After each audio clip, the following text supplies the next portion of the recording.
Assalamualaikum warahmatullahi wabarakatuh. Video ini adalah aksi nyata modul 1.4 budaya positif.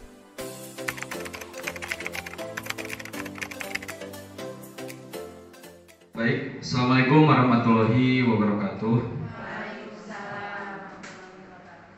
Alhamdulillahirrabbilalamin. Hamdan wa syukurillah ma ba'du. Yang terhormat Bapak Kepala Sekolah SD Negeri Cinunjang, yang saya hormati rekan-rekan guru SD Negeri Cinunjang. Puji syukur mari kita panjatkan kehadirat Allah Subhanahu wa taala yang mana telah memberikan nikmat kepada kita semua, yaitu nikmat iman, nikmat Islam, sehingga kita semua dapat mengikuti kegiatan hari ini.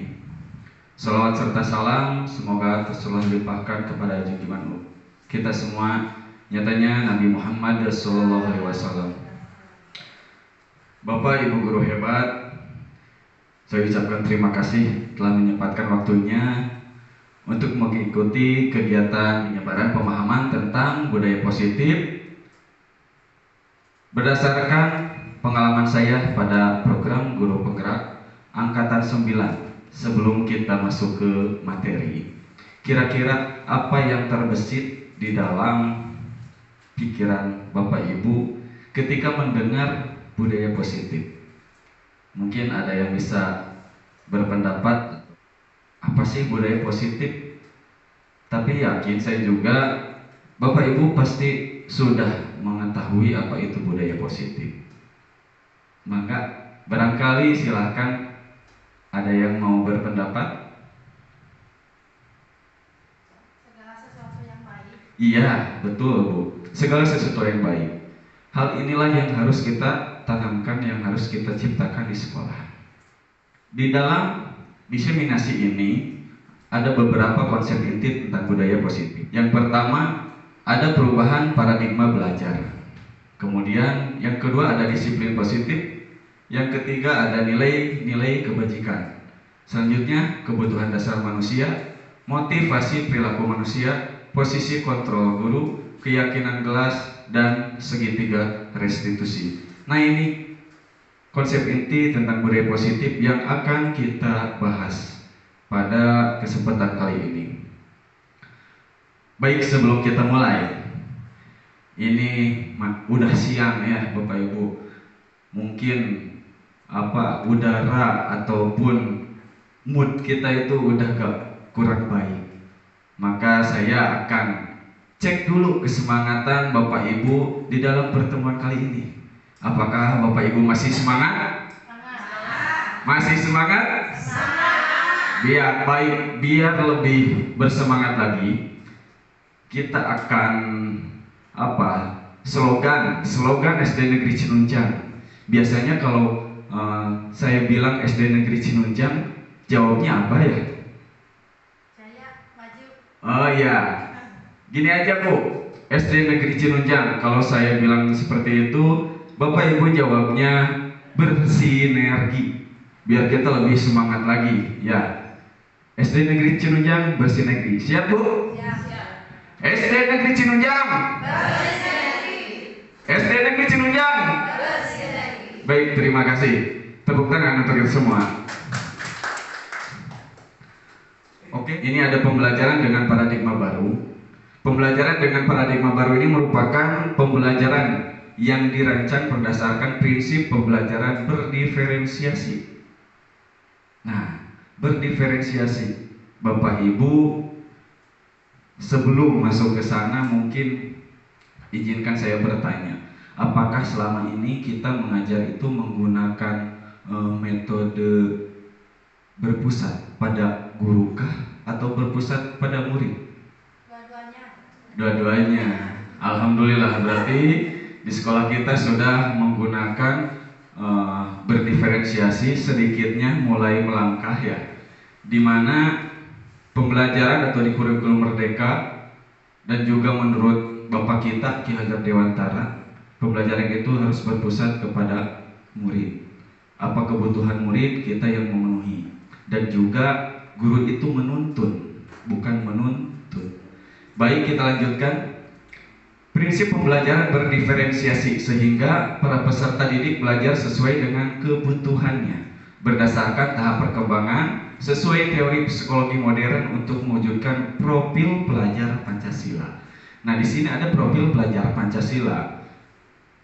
Yakin semuanya juga pasti sudah mengetahui dimensi profil pelajar Pancasila itu ada 6.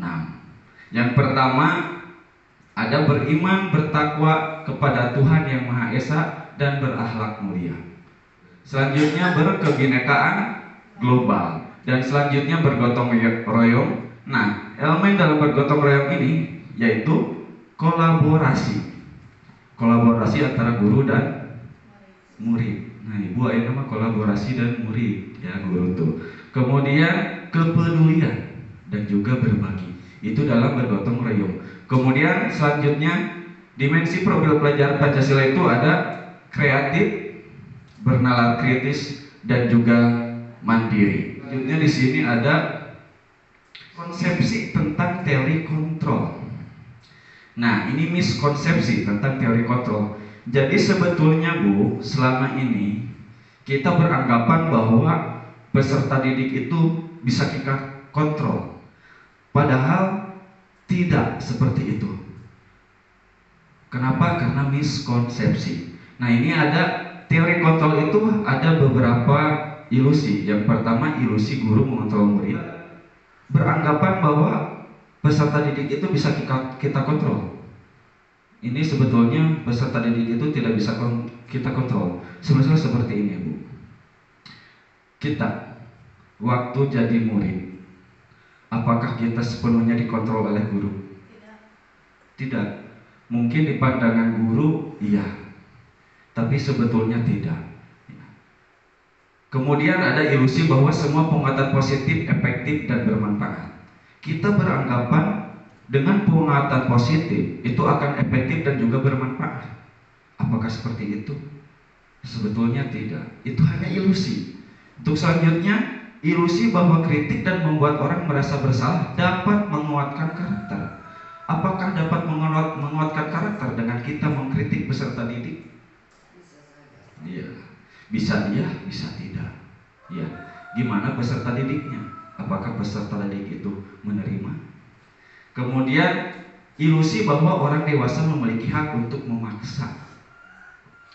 Untuk selanjutnya, mengubah paradigma stimulus respon ke pendekatan teori kontrol. Biasanya kita menggunakan stimulus respon, tetapi di sini mari kita berubah, mari kita menggeser kemana? Ke pendekatan teori kontrol. Menurut Stephen R. Covey, prinsipal centered leadership, bila kita ingin membuat kemajuan perlahan, sedikit-sedikit, ubahlah sikap atau perilaku Anda.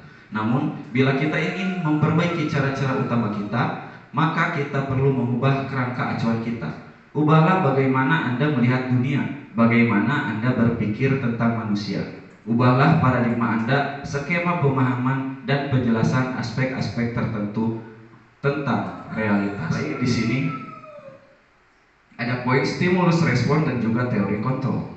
Kalau kita menggunakan stimulus respon, poin ini pertama kan stimulus respon, realita kebutuhan kita itu sama. Tapi kalau menurut teori kontrol, kebutuhan kita itu berbeda.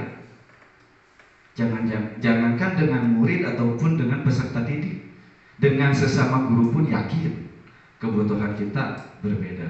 Kemudian yang nomor 2, semua orang melihat hal yang sama. Menurut teori kontrol, setiap orang memiliki gambaran yang berbeda. Kemudian yang ketiga, kita mencoba mengubah orang agar berpandangan sama dengan kita. Menurut teori kontrol, kita berusaha memahami pandangan orang lain tentang dunia. Selanjutnya, menurut stimulus respon, perilaku buruk dilihat sebagai suatu kesalahan. Kalau menurut teori kontrol, semua perilaku memiliki tujuan. Ini kalau dibahas yakin luas. Ya, perilaku buruk dilihat sebagai suatu kesalahan dengan satu pandangan. Itulah kelemahan manusia, pasti memandang hanya satu sudut pandang saja. Ya. Selanjutnya, orang lain bisa mengontrol saya. Hanya Anda yang bisa mengontrol diri Anda menurut teori kontrol.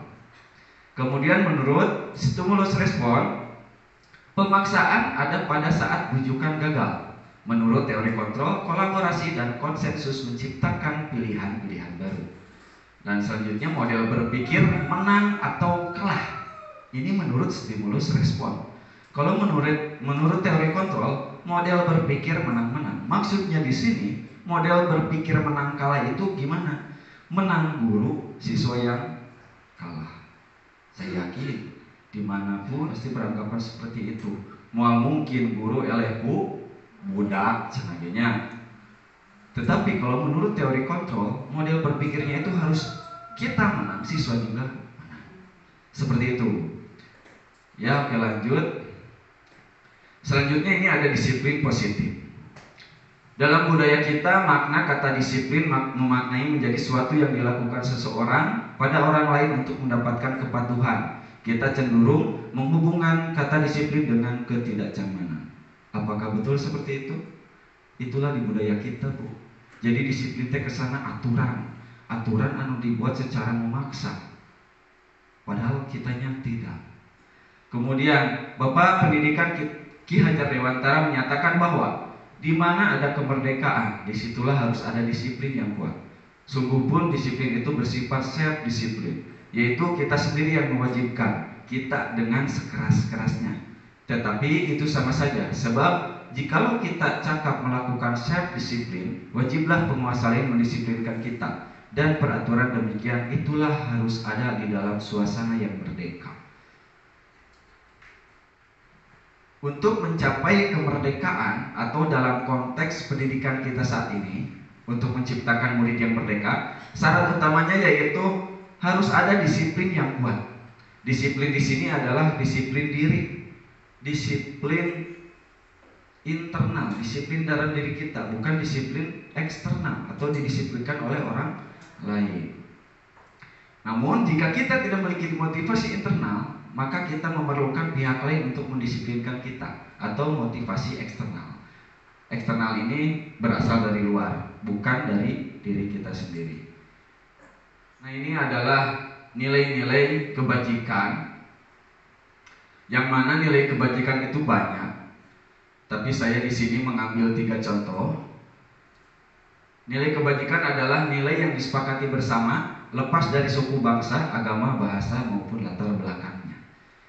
Saya mengambil contoh nilai kebajikan institusi atau organisasi. Yang pertama, profil pelajar Pancasila, yang mana tadi kita bahas profil pelajar Pancasila ada beriman bertakwa kepada Tuhan Yang Maha Esa dan berakhlak mulia.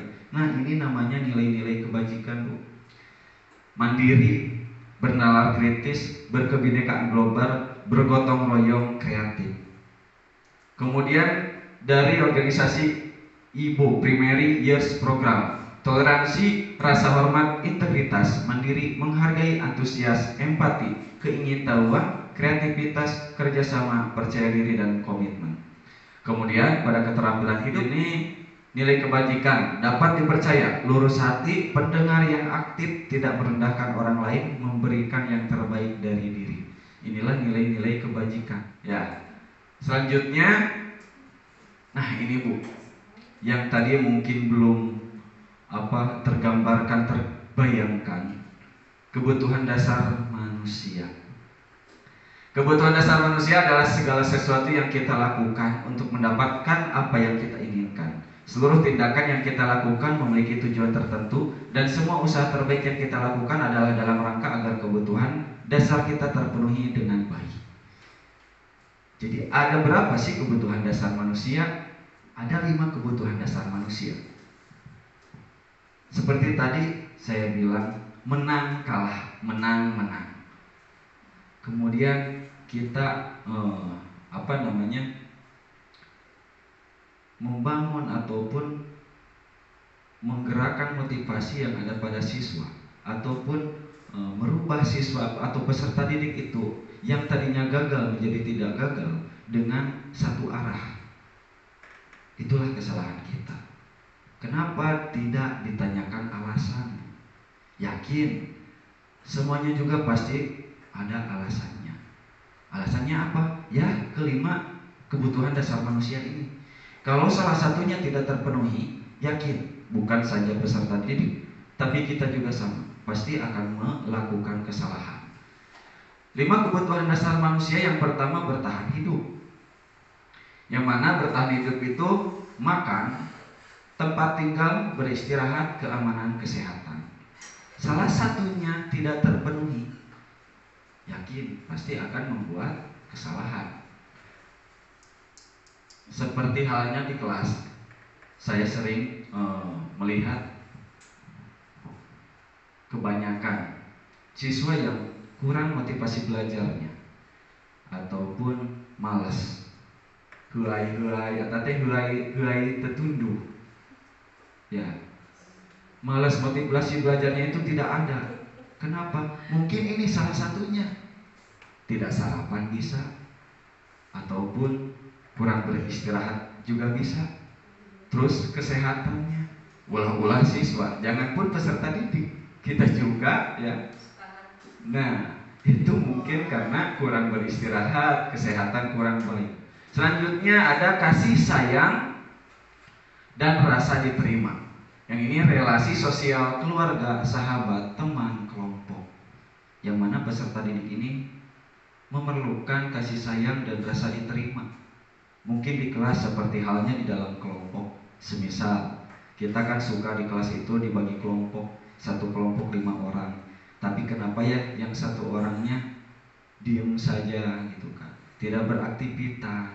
Kemudian ada siswa kepada kita, Bu, Pak, si A tidak mengerjakan, ataupun malah diam saja, duduk misah. Yakin kita semua pasti sering di dalam kelas menemukan peserta didik yang seperti itu. Jika anu minder, jika anu menghindar, memisahkan diri dari kelompoknya, mungkin ini salah satunya membutuhkan kasih sayang dan rasa diterima. Ya, selanjutnya penguasaan. Yang mana penguasaan ini biasanya ingin terlihat kompeten, berprestasi, memimpin, terampil, didengar, dan diakui. Itu kebutuhan dasar manusia, penguasaan. Selanjutnya kebebasan, mandiri, memiliki pilihan, mencoba hal baru dan mengeksplorasinya. Dan juga ada kesenangan, bermain, humor, antusiasme, tertawa. Apakah di kelas tidak boleh tertawa? Apakah di kelas tidak boleh bermain? Apakah di kelas tidak boleh humor? Mungkin itu, Bu. Anak juga perlu kebutuhan dasar manusia ini, ada kebebasan, kesenangan. Anak juga memerlukan seperti itu. Kita juga sama. Selanjutnya, nah ini kaitannya dengan kebutuhan dasar manusia. Motivasi perilaku manusia untuk menghindari ketidaknyamanan atau hukuman, untuk mendapatkan imbalan atau penghargaan dari orang lain. Peserta didik yang melakukan hal seperti ini ataupun yang memiliki motivasi yang seperti ini, yang kedua ini, untuk menghindari ketidaknyamanan atau hukuman dan untuk mendapatkan imbalan atau penghargaan dari orang lain, peserta didik masih menggunakan motivasi eksternal, motivasi dari luar untuk menghindari ketidaknyamanan. Peserta didik tertib itu karena takut dimarahi sama gurunya, sama guru kelasnya. Ya. Kemudian peserta didik aktif, rajin ngerjakeun PR, misalnya seperti itu, hanya untuk mendapatkan imbalan atau penghargaan dari orang lain. Jadi hanya sebatas hoyong dipuji. Nah, itu masih motivasi eksternal. Nah, ini yang seharusnya untuk menjadi orang yang mereka inginkan dan menghargai diri sendiri dengan nilai-nilai yang mereka percaya. Inilah motivasi intrinsik atau motivasi dari dalam diri sendiri. Ya. Lanjut, hukuman, konsekuensi, restitusi. Nah ini, Bu, mungkin hukuman, konsekuensi kita sudah sering menemukan. Dan ini ada hal baru di mana saya menemukan ini di program Guru Penerang, Bu. Geningan aya restitusi. Oh, ada restitusi. Apa itu restitusi? Restitusi adalah proses menciptakan kondisi bagi murid untuk memperbaiki kesalahan. Proses kolaborasi yang mengajarkan murid untuk mencari solusi sendiri. Nah, inilah yang kita pakai, bukan dengan hukuman ataupun konsekuensi, tapi dengan restitusi. Merubah peserta didik yang gagal menjadi baik, tapi dengan kolaborasi. Maksud kolaborasi di sini, kita berkolaborasi dengan murid. Murid sendiri yang mencari solusinya untuk menyelesaikan permasalahannya. Lanjut. Nah, Bu, di sini 5 posisi kontrol guru. Ada penghukum, pembuat merasa bersalah, teman, pemantau ataupun manajer. Di mana nih posisi kita? Apakah penghukum? Apakah pembuat merasa bersalah? Apakah teman, pemantau atau manajer? Baik, fokus lagi. Di sini ada contoh penerapan 5 posisi kontrol guru. Ini kasusnya sama supaya kita lebih paham. Jadi dikasih kasus, apa sih posisi kontrol guru hukuman? Apa sih posisi kontrol pembuat merasa bersalah? Nah, di sini ada satu kasus yang mana kasusnya siswa tidak memakai atribut lengkap saat upacara bendera. Ketika guru berkata hormat pada bendera selama 1 jam. Nah, ini namanya hukuman. Kemudian harus beberapa kali ibu atau bapak harus memberitahu kamu selalu saja mengecewakan ibu atau bapak. Kata seperti ini adalah pembuat merasa bersalah. Selanjutnya masih kasus yang sama. Ayo dong ikuti aturan sekolah. Tolong bantu bapak ya, tolong bantu ibu ya. Sekali ini ya sudah, tidak apa-apa. Lain kali jangan sampai berbuat seperti ini lagi ya.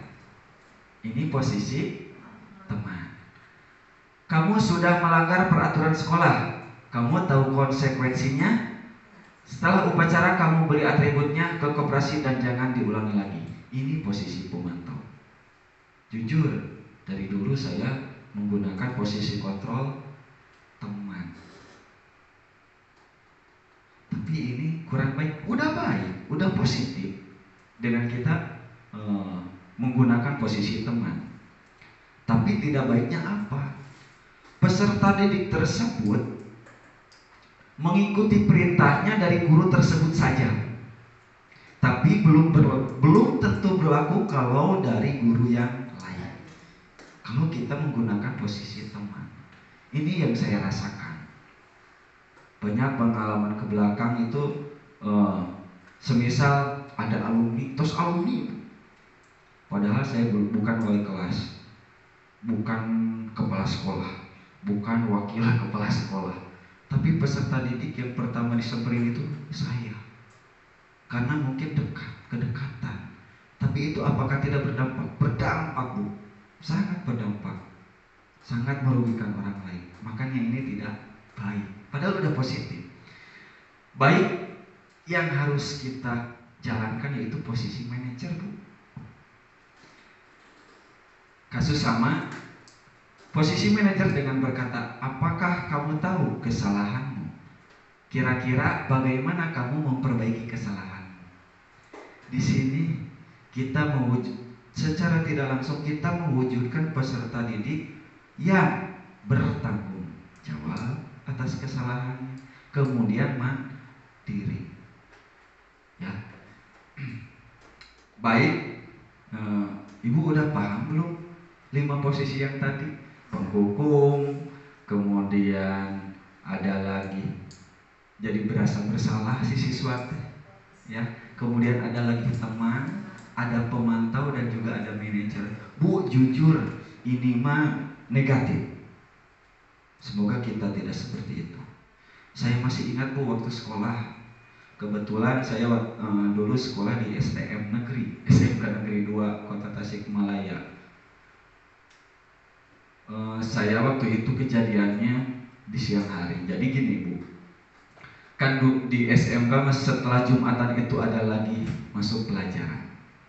Rumah saya jauh dari Gunung Tanjung ke Sindanggali, perjalanan jauh, 5:30 udah berangkat. Kadang tidak sarapan dulu. Nah, pada siang hari itu saya baru makan gitu kan Bu. Nah, masuk ke kelas itu kesiangan. Udah ada Bapak guru dan juga rekan-rekan yang lain. Baru masuk baru masuk ke kelas, baru masuk nih Bu. Nah, guru sedang sedang memulai pembelajaran. Nah, budak menjiga kieu, saya dipanggil ke depan cabok. Eta naon Bu? Posisi naon? Penghukum. Laras Bu, itu posisi penghukum. Bahaya tidak kita menggunakan posisi penghukum? Bahaya. Di sana saya berpikir, apakah saya ingin menjadi lebih baik? Tidak Bu. Yang ada apa?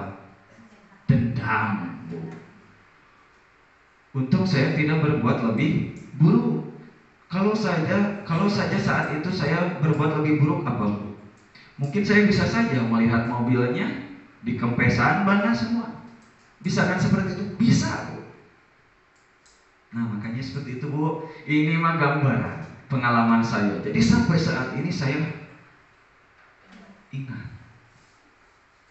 Biasanya itu ke penghukum dan juga membuat merasa bersalah. Nah, komodi pembuat merasa bersalah Bu. Pembuat merasa bersalah mah tidak bisa meluapkan dendamnya. Kebanyakan yang dibuat bersalah itu ngabatin Bu. Ya. Kenapa? Karena mengetahui atau tentang kritikannya itu bahwa kita itu salah. Terus pikiran nanti salah. Itu dampaknya apa Bu? Kalau peserta didik yang mengalami hal seperti itu, bisa saja melukai diri sendiri. Betul Bu. Ya, baik. Ini ada ngecek ieu mah Bu. Apakah udah paham atau belum? Posisi kontrol apakah aku? Ya. Saya kecewa sekali dengan kamu.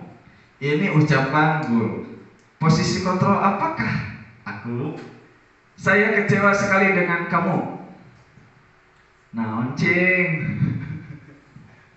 Saya kecewa sekali dengan kamu. Merasa bersalah. Tepuk tangan atuh. Iya, lanjut. Masih ada Bu. Kamu tidak pernah benar melakukannya. Kamu tidak pernah benar melakukannya. Posisi apakah aku? Bersalah. Ada lagi? Pemantau. Ada lagi? Kamu tidak pernah benar melakukannya. Benar Bu, penghukum. Ini kata-kata penghukum. Baik, selanjutnya masih ada. Apa rencanamu untuk menyelesaikan masalah ini? Nah, manajer. Baik. Betul Bu, manajer. Oh, masih ada Bu. Ayolah lakukan demi Bapak. Ayolah lakukan demi Ibu ya. Teman, betul Bu. Oh, ayah kena. Satu lagi. Kamu tidak pernah mendapatkan nilai jika tidak mengerjakan tugas. Ada lagi? Ada lagi. Kalau penghukum itu Bu tiba-tiba. Iya, pemantau. Jadi beda nanti Bu. Kalau penghukum itu secara tiba-tiba, seperti saya contohkan tadi, masuk ke apa naon gaplok gitu kan. Kita tidak tahu apa-apa. Tapi kalau pemantau ini lebih kita mengawasi. Selanjutnya, nah ini Bu. Untuk menciptakan budaya positif di sekolah ini, salah satunya kita harus membuat keyakinan kelas. Mengapa keyakinan kelas? Mengapa bukan peraturan kelas? Apakah ada yang bisa berpendapat? Mengapa keyakinan kelas? Mengapa bukan peraturan kelas? Keyakinan peraturan. Mengapa Bu? Dari diri kita sendiri, dari diri siswa. Iya, kalau peraturan kita yang membuat. Iya, betul Bu. Betul seperti itu. Kalau keyakinan kelas itu kesepakatan warga sekolah, yang mana membuat kesepakatannya itu murid dan juga guru, terutama guru kelasnya atau wali kelasnya. Kalau peraturan kita yang membuat, peserta didik mengikuti. Ya. Baik, pembentukan keyakinan kelas. Yang pertama, Bu, keyakinan kelas bersifat lebih abstrak daripada peraturan yang lebih rinci dan konkret.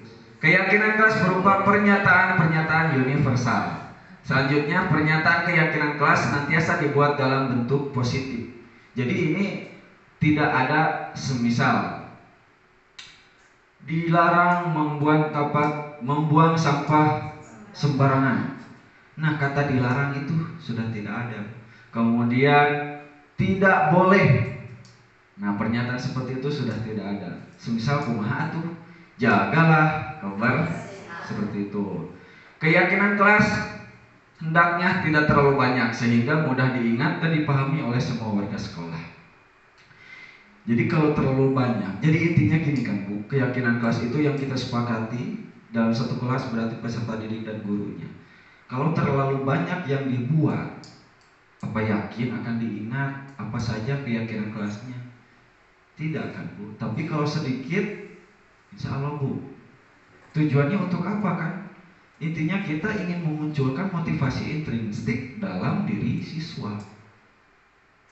Selanjutnya, keyakinan kelas sebaiknya sesuatu yang dapat diterapkan di lingkungan tersebut.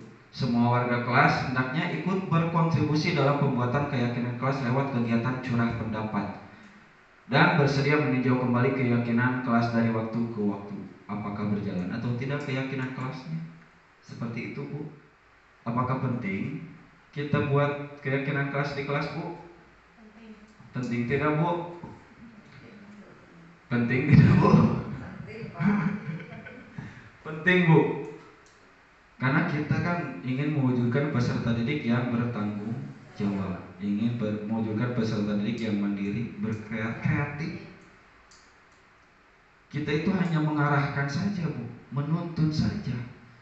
Biarkan peserta didik muncikina mangageuleung, sangageuleungna. Dan sudah ada kodratnya. Kita tinggal mengarahkan karena ada kodrat alam dan juga kodrat zaman. Baik, kita lanjut. Nah ini Bu yang terakhir, udah mau beres. Yang terakhir segitiga restitusi. Yang mana segitiga restitusi ini dijalankan oleh guru agar dapat menghasilkan murid yang mandiri dan bertanggung jawab. Ada apa saja tahapan-tahapannya? Yang pertama ada menstabilkan identitas. Yang kedua, menanyakan keyakinan. Dan yang ketiga, validasi tindakan yang salah. Baik, inilah definisinya Bu. Menstabilkan identitas berdasarkan prinsip membuat kesalahan adalah bagian dari proses pembelajaran. Ini adalah poin-poin yang bisa kita ucapkan kepada peserta didik kita yang mengalami permasalahan atau mengalami kegagalan. Ada berbuat salah itu tidak apa-apa. Nah, jadi kata-kata yang seperti ini untuk menstabilkan identitas. Kemudian tidak ada manusia yang sempurna. Saya juga pernah melakukan kesalahan seperti itu. Kita bisa menyelesaikan ini. Bapak tidak tertarik mencari siapa yang salah, atau ibu tidak tertarik mencari siapa yang salah, tapi ibu ingin mencari solusi dari permasalahan ini. Kamu berhak merasa begitu. Apakah kamu sedang menjadi teman yang baik buat dirimu sendiri? Inilah kata-kata untuk menstabilkan identitas. Selanjutnya, validasi tindakan yang salah. Berdasarkan prinsip setiap perilaku berupaya memenuhi suatu kebutuhan tertentu. Kata-kata yang diucapkan seperti ini. Padahal kamu bisa melakukan yang lebih buruk dari ini ya. Tadi nih Abi, padahal Abi bisa lebih buruk. Contohnya sampai sangga. Seperti itu kan. Padahal kamu bisa melakukan yang lebih buruk dari ini ya. Atau kamu pasti punya alasan mengapa melakukan hal itu ya. Kamu patut bangga pada dirimu sendiri karena kamu telah melindungi sesuatu yang penting buatmu. Kamu boleh mempertahankan sikap itu, tapi kamu harus menambahkan sikap yang baru. Ini kata-kata validasi tindakan yang salah. Selanjutnya menanyakan keyakinan. Berdasarkan prinsip teori kontrol bahwa pada dasarnya kita termotivasi secara intrinsik.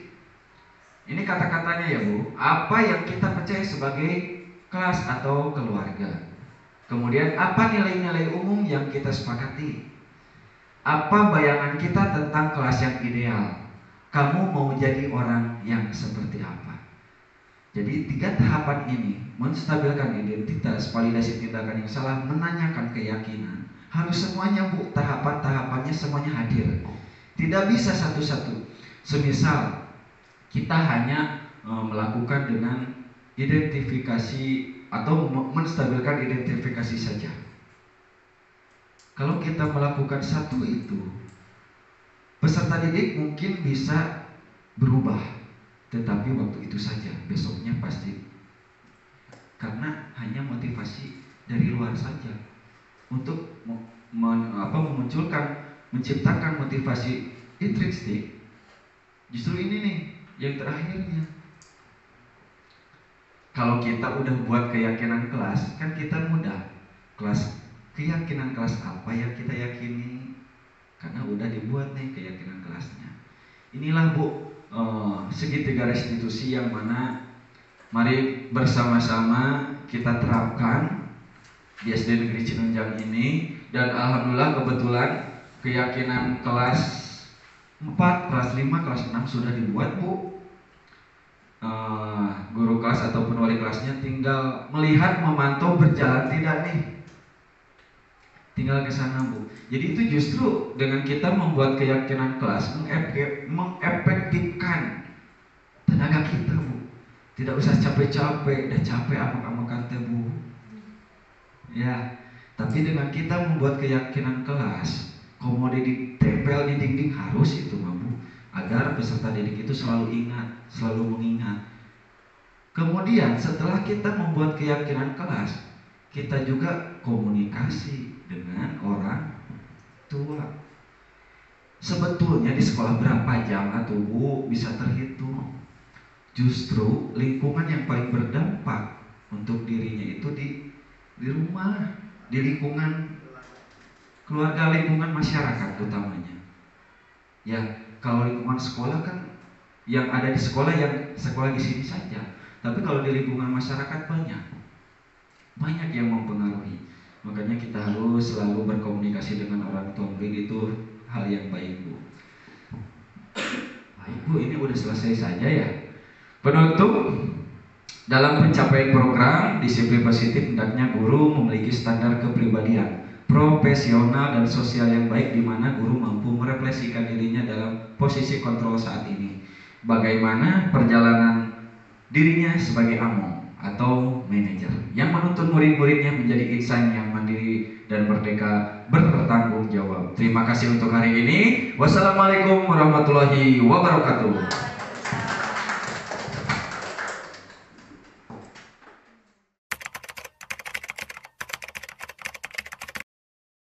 Baik, assalamualaikum warahmatullahi wabarakatuh. Waalaikumsalam warahmatullahi wabarakatuh.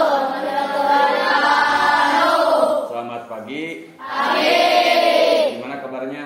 Baik. Alhamdulillah. Baik, untuk hari ini kita akan membuat keyakinan kelas. Ada yang tahu keyakinan kelas? Keyakinan kelas itu seperti peraturan, tetapi berbeda. Kenapa berbeda? Kalau keyakinan kelas itu berdasarkan keyakinan diri sendiri. Ya, kita buat keyakinan kelas. Bapak tahu kelas 6 ini pasti mempunyai harapan impian, ya, dalam satu kelas dengan rekan sejawat ataupun untuk di kelasnya, keindahannya, ya. Jadi keyakinan kelas itu ada nilai-nilai kebajikan universal, ya. Semisal dengan contoh saling menghargai. Kita satu kelas ini, ya, dengan teman-teman harus hidup rukun, harus saling menghargai, saling menghormati. Dan juga sama untuk kelas ini, Semisal nilai kebajikannya itu menjaga kebersihan sekolah, bisa. Itu merupakan nilai-nilai kebajikan. Untuk apa dibuat keyakinan kelas? Ada yang tahu? Tidak. Agar kita menjadi siswa atau menjadi orang, menjadi pribadi yang bertanggung jawab, yang mandiri, ya, disiplin. Jadi nanti Bapak kasih kertas, ya, silahkan tuangkan, boleh kalimat, boleh langsung nilai kebijakan, ya. Satu orang satu. Nanti setelah kalian isi, kemudian tempel di bor, ya. Kalian tempel, semuanya menempel. Nanti Bapak pilih, ya. Apabila ada yang sama, ambil satu. Ada yang sama, ambil satu. Ya, Bapak juga mengingatkan untuk nilai kebajikan ataupun keyakinan kelas, ya, tidak boleh banyak-banyak. Ya, sedikit saja. Ya, sedikit saja. Kenapa? Kalau banyak takutnya lupa karena banyak. Kalau sedikit kita pasti mengingatnya, terutama yang harus dilakukan. Oh ini, oh sama temen tuh seperti ini. Oh ini tuh kelas kita harus seperti apa. Ya, sampai sana ada yang tidak paham, ada yang paham, ada yang tidak paham. Udah paham semuanya?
Assalamualaikum warahmatullahi wabarakatuh. Perkenalkan, nama saya Siti Nurhasana dari kelas 6. Assalamualaikum warahmatullahi wabarakatuh. Perkenalkan, nama saya Arslan Romli Muafa dari kelas 6.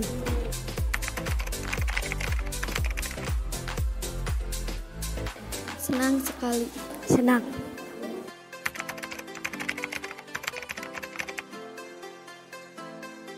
Sangat penting. Penting.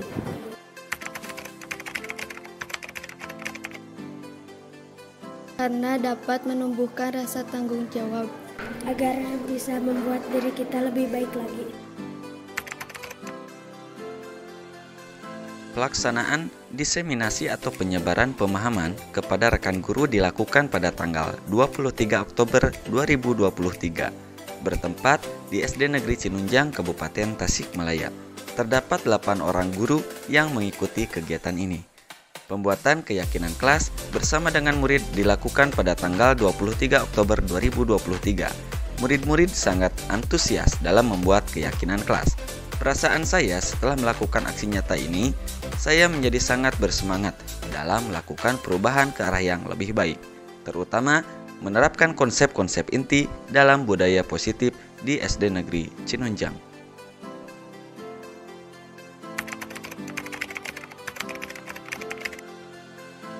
Selalu melakukan evaluasi secara berkala, meningkatkan koordinasi dengan semua pihak di lingkungan sekolah, meminimalisir kekurangan-kekurangan yang ada, meningkatkan ilmu pengetahuan yang berkaitan dengan budaya positif, selalu menganalisis kebermanfaatan hasil diseminasi tersebut terhadap murid dan lingkungan belajar.